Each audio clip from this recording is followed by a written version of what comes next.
Bonus.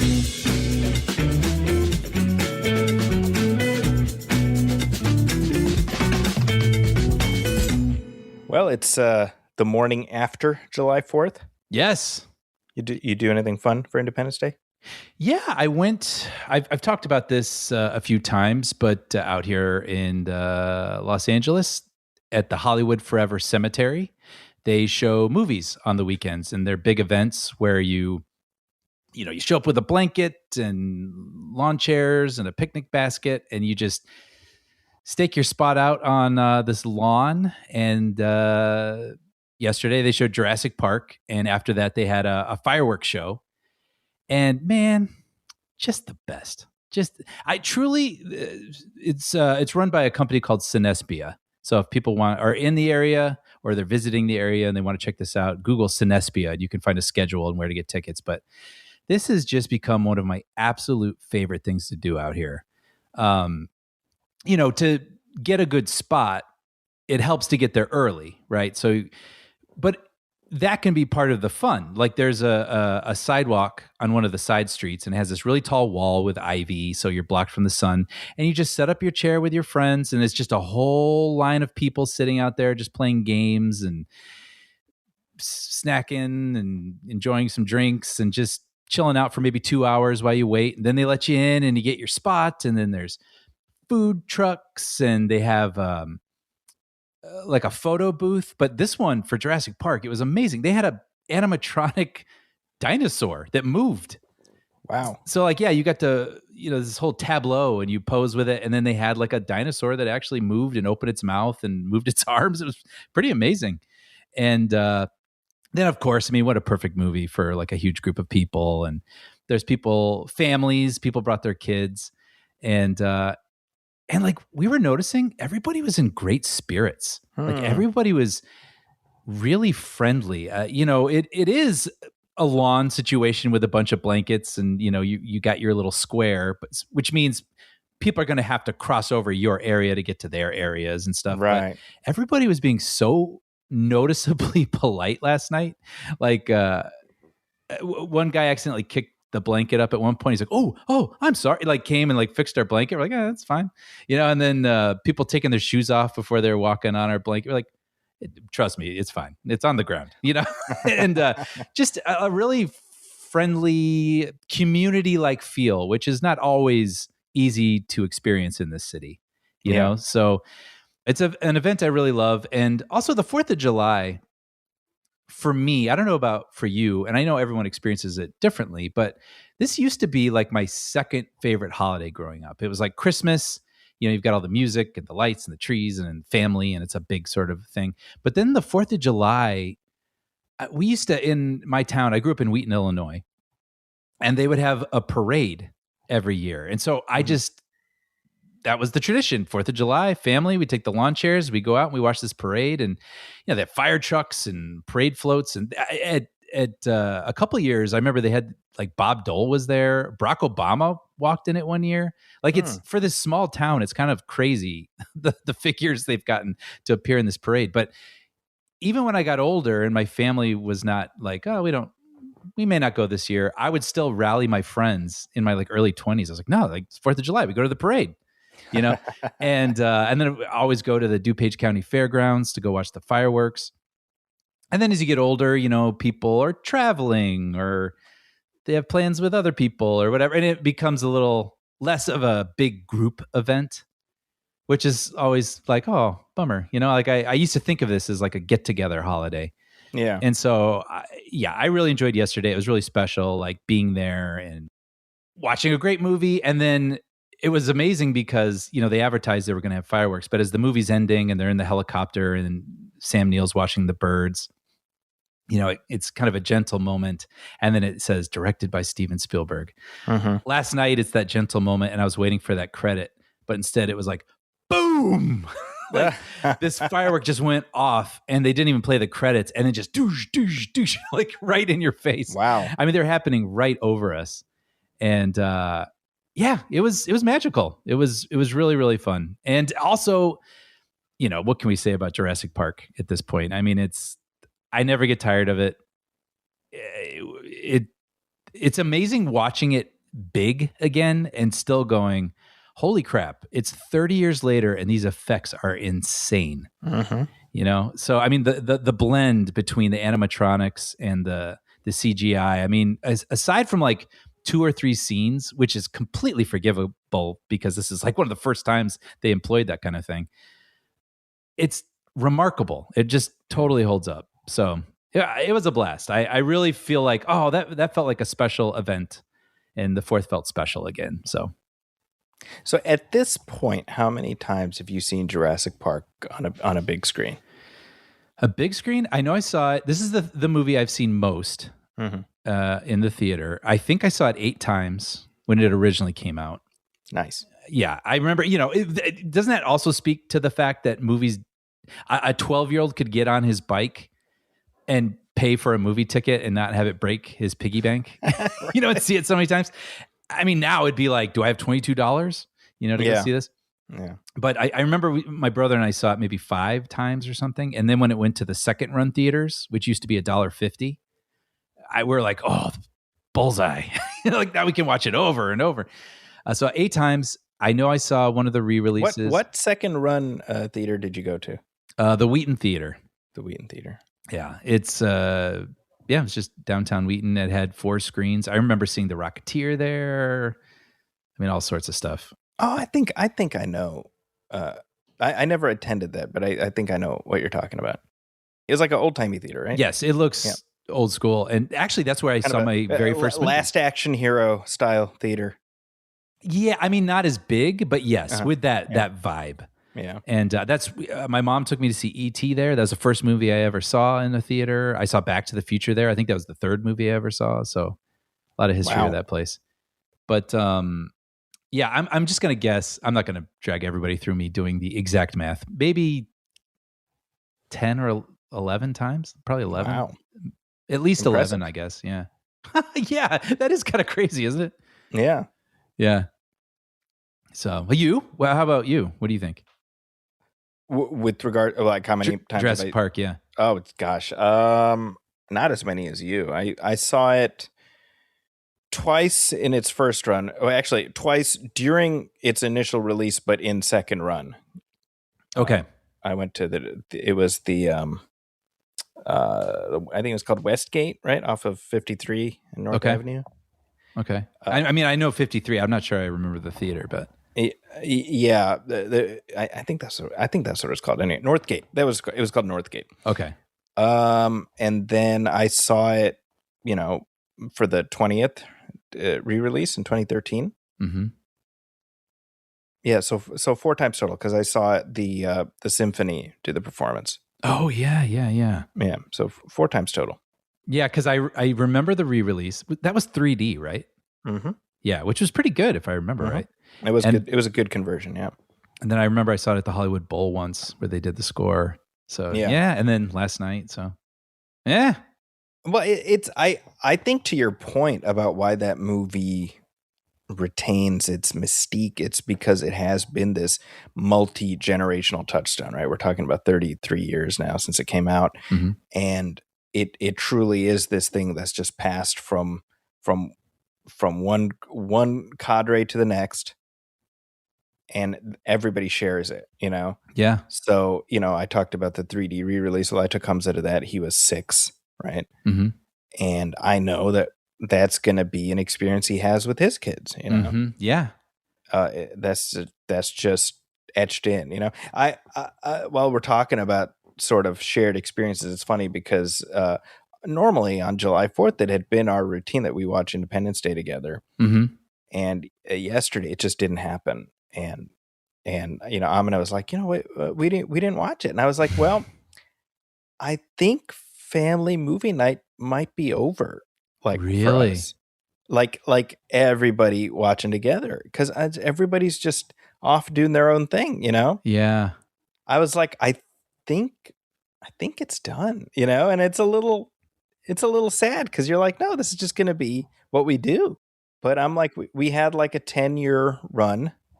Yeah. 10 to 12 years, whatever. And now it's like, I watch this with whoever's here kind of thing, Anyway, that made me a little sad. You know? I was going to ask because I can imagine how that makes you feel, and Amina, I Yeah. imagine. But for the younger kids, do they have that feeling like, well, why aren't the older ones here? Like, you know what I mean? Or do I they think at just, this point they're just kind of used to it, you know? yeah. Yeah. So I still like I went through the Dark Knight trilogy a couple weeks ago with my younger ones, Mm-hmm. and I'm kind of like, okay, well, it's this group now. They get to have these experiences, you know. And then the baby, he just turned 2. He's gonna have his Yeah. own experiences, you know. Yeah. But like this, literally, because we did our Independence Day Resurgence commentary track. Um, it was not fun watching that movie for you and I, you know. And so literally, I was like, well, I want to watch Independence Day, you know. Yeah. Yeah. So this morning I woke up, I just put it on. I'm like, nope, I need a chaser. Yeah. And then, you know, like 2 of my kids ended up watching it with me. Oh, that's nice. Yeah, it's fine. My daughter, who isn't very familiar with, but my oldest, he always watches it, but he's like, oh, gotta watch Independence Day, you know. So, um, it's nice to have those touchstones, but what you realize is that they're less and less, you know. Yeah. Yeah, you know, if you know, I don't know, like Home Alone, for example, right? It's for me, the fun is this is the thing that we do every year, and we get to re-experience it. And some of the kids are like, well, I've seen it already. I don't feel like watching it again. Mm-hmm. And, you know, I think that's just, you have different relationships with film in that way, you know? Yeah. Yeah. I can understand that. You know, speaking of that, so my friend yesterday who loves movies, but she's not as immersed in them as we are. Mhm. So I said, because we were like, oh, this is the perfect event for the 4th of July. We'll go see Jurassic Park. And I was like, man, how many times do you think you've seen this movie? And Mhm. she's like, maybe not since the 90s. And I was like, what? Really? She's like, maybe not since the theater. I was like, Wow. since you were like, when you were like 13, you know? And so I was like, wow, fascinating. And then I said, can you believe there's 7 of them? And she's like, what? Wow. Yeah. And I was like, oh, that's you know, I sort of take for granted that a lot of people in my life are sort of following the same sorts of entertainment, you know, news and, you know, you and I talking about all this stuff. But I was like, oh yeah, well, there's this one and then this one, and this one's not so good, but this one's like, that's not so bad. And, you know, like Yeah. there's one out 2 years ago with Scarlett Johansson, and, you know, it's Right. so then I was like, I can't wait to talk about this with you when it's over. I mean, you know, if you haven't sort of aged with it throughout the years, does it seem stark? You know, the effects, but that was the main thing she said. She's like, I can't believe how good those dinosaurs still look. So, Right. yeah. I think that just from what you're describing, you realize like I mean, this is our lane, Yeah. right? And you know, to me, it's no different than, you know, people who are super into a band. Yeah. And you might be like, oh, I like that one song they did, you know, in you know, 20 years ago. Right. And they're like, yeah, there's been like 4 albums since then. You're like, what? You know, Mm-hmm. it's Totally. kind of like, I mean, it's a good gut shake to be like, oh yeah, this is like, we're weird. Like we're the ones who are like, next stop, Balbo Station, and we know what movie that is. Like, that's weird. Let's admit that's weird. You know? Yeah, but you know, we've got our passions, they got theirs. I mean, that's the nice thing is when we're interested in other people's passions, we can share ours, they can share theirs, and Mm-hmm. find the things that we'll connect with might not have found otherwise. Well, I know one of your passions is Terminator 2 Judgment Day, Mm-hmm. which is as of this weekend, 35 years old. It can run for president. Oh yeah, that's wow. Yeah, yeah. That's just if you were to just if I wasn't thinking about years and you just said, "Quick, how old do you think that movie is?" I wouldn't know. Like it's just It's always ageless. Yeah. well, yeah. It's always been there for me. It's never been something that I've skipped for a couple years and come back to. It's just always been there. And yeah, it looks still ageless. Yes, Right. it's you know some movies you're like, oh, that looks like 1987. You know, Mhm. but yeah, and you know, and I was thinking about it because it was on Pluto, and so I stopped on it as I am wont to do. And I was like, look, there's a lot of movies I love, but why does this movie just resonate so deeply with me? Like That's more. very funny because sorry, I don't mean to No, interrupt please. you, but I mean I was seeing some of the posts about it. I saw Robert Patrick put a little video about it, and it just took me back to being 11 and being obsessed with it, right? Mm-hmm. And kind of the same thing where I'm like, what in like in the abstract, that's so strange. That This you still feel that way. certainly that, but even like the passion I had for it back then Oh, sure, sure. for this R-rated sequel, but it just plugged in at the exact moment. And then, Yeah. yeah, I mean, I mean, I mean, again, it's kind of the same. Like, how many times have I seen T2 since 1991? I don't even know. Yeah. And it's still magical. It still has so much to say, but it's weird how, um, like when I think back, I'm like, the Kenner had the action figure toy line, and I wanted all of those, and Mm-hmm. I wanted the trading cards, just everything. I mean, it was, for me at least, comparable to Batmania in '89. Yeah. The trading cards. I had those too. Yeah. Anyway, sorry, I didn't mean to interrupt you. No, not at all. I mean, basically we share the same sort of feelings and thoughts and memories about it because it is strange. I mean, yes, like you said, it's this R-rated Arnold Schwarzenegger action movie, but somehow it transcended that. Yeah. And I even saw a comic as recently as this week where it was sort of joking about the fact that it's like, well, boy, you're 6. Time to show you Terminator 2. Like, that's basically what happened with my son, yeah, it kind of just isn't that like RoboCop or whatever. It's like, no, somehow yes, this is R-rated and it has some intense moments and stuff, but it feels bigger than that. Mm-hmm. Maybe because like what you said, I mean, it is a thoughtful story and it has these great characters and it has this amazing action that just somehow remains timeless, And so, well, and I was trying to think like, again, there are movies that I love that are as old and I still like to rewatch it, but why do I feel so passionately about this one? And I realize it's in that rare space for me where somehow in my mid 40s, it still feels as magical as it did to me when I was 11. And not every movie can sustain that. Right. This movie still feels as powerfully magical to me now, and not many movies feel that way. Like I don't think about there's a boom operator standing off camera like I might with some other movies. This is a movie I can still lose myself in. Yeah. Star Wars, this, E.T., Indiana Jones, Terminator 2. Like if I stop and think about it, I might think about nuts and bolts, but otherwise, unlike some other movies, I can still be 11 again. Yeah. And watch it like an 11-year-old, and that's rare. Well, and if I can paint a contrast, I mean, earlier this year we did a commentary for The Mummy Returns, and that's 10 years after T2, right?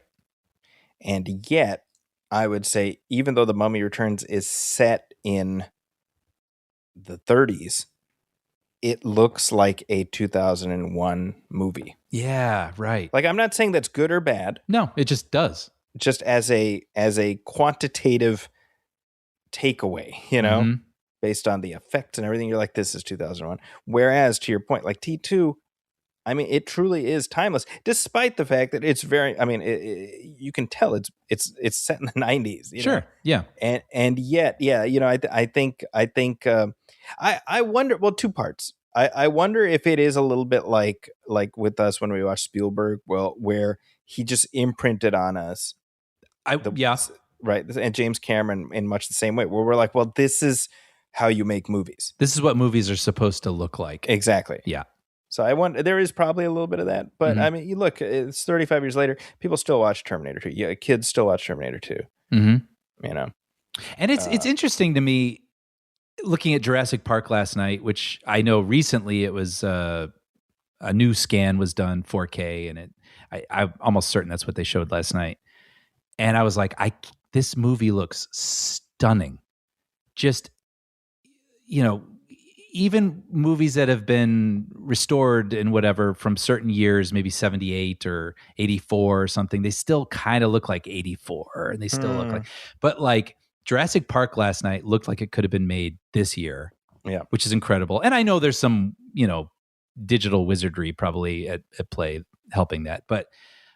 And Terminator 2 to me still looks Yeah. just as sharp and crisp and fresh as ever. I mean, look, honestly, the first two Jurassics, the Spielberg ones, are the most timeless looking. I think, Yeah. But yeah, so I do think, I think it goes to the fact that Spielberg and Cameron are sort of our movie mom and dad. Yeah, I mean, I have to consider that too, for sure. Yeah. I mean, like, I don't feel like I'm speaking for the world right now, but No. just speaking for myself. And me, Yeah, absolutely. So the takeaway, it's been 35 years, but hey, if you haven't seen T2, you got a good movie waiting for you. There you go. Well, one movie, I thought this was a conversation worth having, especially in light of our last episode where we talked about Supergirl. This one may not end up being timeless. I don't know.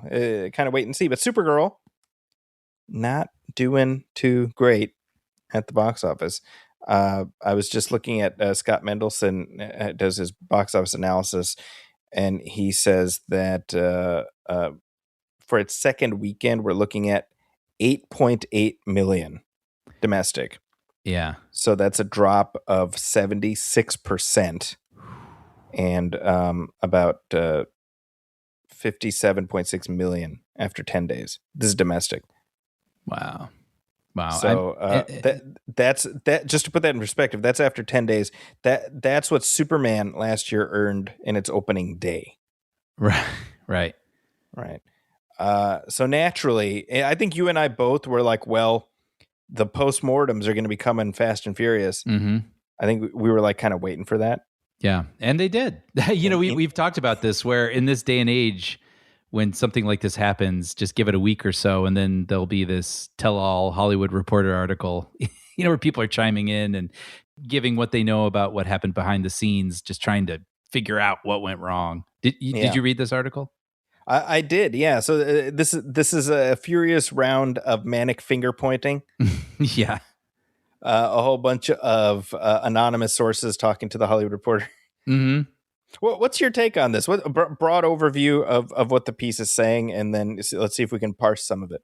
It feels, before we get into the nitty gritty of it, it feels about right. It just sounds like there was a lot of opinions, a lot of different cuts.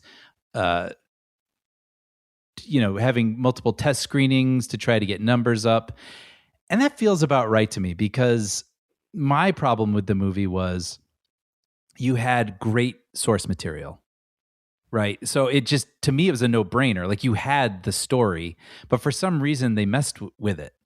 Right. Like the graphic novel, the character Ruthie is a major character, and she has a very specific personality. She's very plucky, but also out of her depth. And she has a lot of growing to do and a lot of hate in her heart. And it's really about her. And Supergirl is this sort of mentor figure that helps her grow into the person who can let hate out of their heart. And it was a really powerful story and said a lot of interesting things about Supergirl. And we don't have to get into spoilers, but it has an ending that I really liked, and the movie changed that ending, and I didn't think that ending made any sense. Yeah. So you're like, how does that happen? Like, why does it feel so confused with itself? Why does it not contain things that I know worked in this story as it originated? And then it just felt like, well, it must have been meddling, like tinkering. Well, maybe we could tweak this. Maybe if we tried this instead. And then it just becomes this sort of imperfect object, right? Yeah. That just has Band-Aids all over it. And that seems like, according to this article, basically what happened, right? I mean, apparently, as soon as the movie was cut together, a director's cut from Craig Gillespie, they were like, okay, this doesn't work, right? So we need to figure this out. And after some test screenings, after some tinkering, it kind of became Gillespie versus the studio, right? To the point where they had competing cuts. The studio had their cut of the movie they wanted to test, and they had Gillespie's version that they wanted to test. Hey, this is Brian, and that was a preview of a bonus conversation Zachy and I just dropped over on our Patreon feed. And that was only half of it. If you want to hear the rest of it, head over to patreon.com/moviefilmpodcast, where you'll find a special feed that features all of our commentaries, all of our episodes, absolutely ad-free. And you'll also find bonus conversations like this that we drop about twice a month. So if you want the best listening experience possible, no ads or interruptions butting into the conversation, and you want to enjoy bonus conversations like this, head over to patreon.com/moviefilmpodcast. And for only $5 a month, you can receive all that if you subscribe today.